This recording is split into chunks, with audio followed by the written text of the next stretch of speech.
और देश के उन तमाम राज्यों में जहां पर राज्यसभा के चुनाव होने हैं, उन तमाम राज्यों में चुनाव कराए जाएंगे। गुजरात की 4 सीटों पर भी ये चुनाव होंगे और 19 जून को ही शाम 5 बजे से वोटों की गिनती शुरू होगी। तो कुल मिला के ये कहा जा सकता है कि कोरोना की वजह से राज्यसभा का चुनाव जो टाला गया था उसको री नोटिफाई किया है इलेक्शन कमीशन ने, और आज दोपहर में ही जो फुल बेंच इलेक्शन कमीशन है उनकी बैठक हुई थी और उस बैठक के बाद ही ये निर्णय लिया गया है कि 19 जून को सुबह 9 बजे से लेकर शाम 4 बजे तक रजनीश, कोविड को लेकर क्या कुछ नई गाइडलाइन दी है इस चुनाव को लेकर, या फिर कोई तब्दीली की जिससे वोटिंग पे असर पड़ेगा?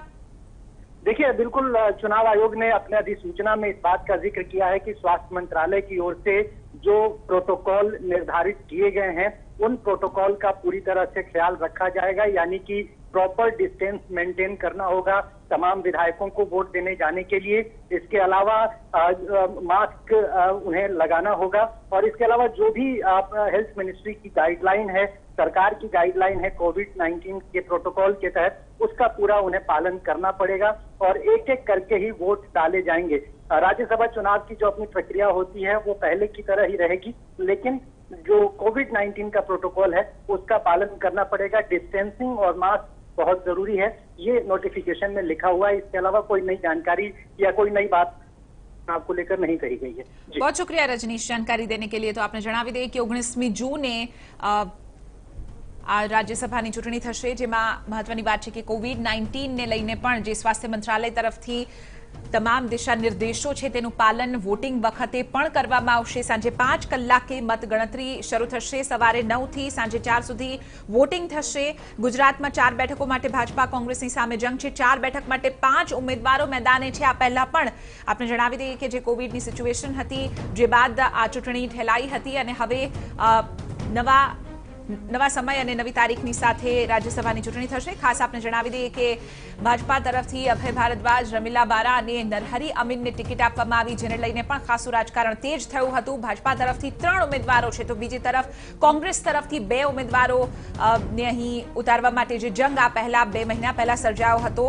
મહત્વપૂર્ણ બાબત એ છે કે કોંગ્રેસ તરફથી ત્યારબાદ એક નામ ફાઇનલ કરવામાં આવ્યું અને તેના ઉપર આ ચૂંટણી લડવામાં આવશે। 4 બેઠક માટે 5 ઉમેદવારો મેદાનમાં છે। કોંગ્રેસ તરફથી આપણે જણાવી દઈએ કે ભરતસિંહ અને શક્તિસિંહ ઉમેદવારો હશે। ભાજપા તરફથી 3 ઉમેદવાર છે, અભય ભારદ્વાજ, રમીલાબેન બારા અને નરહરી અમીનને છેલ્લે ટિકિટ આપવામાં આવી હતી અને ખાસ તો તેને લઈને રાજકારણ પણ ખૂબ જ ગરમાયું હતું। આપણે જણાવી દઈએ કે 4 બેઠકો છે, તેના ઉપર 5 ઉમેદવારો અને જે ત્રીજી ટિકિટ નરહરી અમીનને છેલ્લે આપવામાં આવી હતી તેને લઈને પણ રાજકારણ ખૂબ જ તાજું થયું હતું।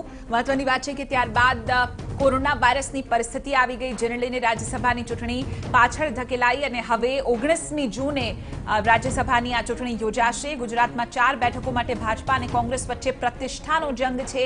4 બેઠક માટે 5 ઉમેદવારો મેદાને છે અને મહત્વપૂર્ણ રહેશે કે આખરે રસાકસી કયા પ્રકારની છે। કોંગ્રેસ તરફથી ભરતસિંહ અને શક્તિસિંહ ગોહિલ ઉમેદવાર છે, તો ભાજપા તરફથી 3 ઉમેદવાર છે। નરહરી અમીનને છેલ્લે ટિકિટ આપવામાં આવી। અનેક કયાસો પણ લગાવવામાં આવ્યા કે આખરે શું ભારતીય જનતા પાર્ટી 2 જ ઉમેદવારોની સાથે આવશે, પરંતુ છેલ્લી ઘડીએ માસ્ટર સ્ટ્રોક મારતા ભારતીય જનતા પાર્ટીએ ત્રીજા ઉમેદવારને પણ એટલે કે નરહરી અમીનને મોટું જે નામ છે તેમને મેદાને ઉતાર્યા, જે બાદ રાજકારણ તેજ થયું હતું અને કોંગ્રેસ એક રીતે બેકફૂટ ઉપર જોવા મળી હતી। મહત્વપૂર્ણ બાબત છે કે હવે આ ચૂંટણીનો જંગ ફરી એક વખત જામશે। 19મી જૂને સવારે 9 થી સાંજના 4 વાગ્યા સુધી વોટિંગ થશે અને જે ઇલેક્શન કમિશન એટલે કે ચૂંટણી આયોગ તરફથી જે આજે બેઠક મળી તેમાં એ પણ ખાસ ધ્યાન રાખવામાં આવશે કે જ્યારે ચૂંટણી થશે ત્યારે જે સ્વાસ્થ્ય મંત્રાલય તરફથી ગાઈડલાઇન્સ આપવામાં આવી છે કોવિડની સિચ્યુએશનને લઈને, એક બાદ એક વોટિંગ પ્રક્રિયા આગળ વધશે। તમામ ઉમેદવારોએ આ સોશિયલ ડિસ્ટન્સિંગ, માસ્કનું પાલન કરવાનું રહેશે અને જે સમય આપ્યો છે સવારે 9 થી સાંજના 4 વાગ્યા સુધી મતદાન થશે અને 5 વાગ્યાથી વોટોની ગણતરી શરૂ થશે। તો ફરી એક વખત આપને જણાવી દઈએ કે આ તમામની વચ્ચે હવે ચૂંટણીનો જંગ જામ્યો છે રાજ્યસભા માટે। આજ મુદ્દે વધુ જાણકારી આપી રહ્યા છે TV9ના સંવાદદાતા નિર્મલ દવે। નિર્મલ, જે નવી તારીખોનું એલાન થયું છે, 19 જૂને રાજ્યસભાની ચૂંટણી થશે। ખાસ તો હવે રાજનીતિની જો વાત કરવામાં આવે તો બંને પક્ષોમાં હલચલ અત્યારે તેજ થઈ ગઈ હશે। બિલકુલ, કેમ કે અગાઉ જે ચૂંટણીનું આયોજન થયું હતું, જોકે કોરોનાની જે પરિસ્થિતિ આવી તેના કારણે ચૂંટણી પ્રક્રિયા મોકૂફ રાખવી પડી હતી.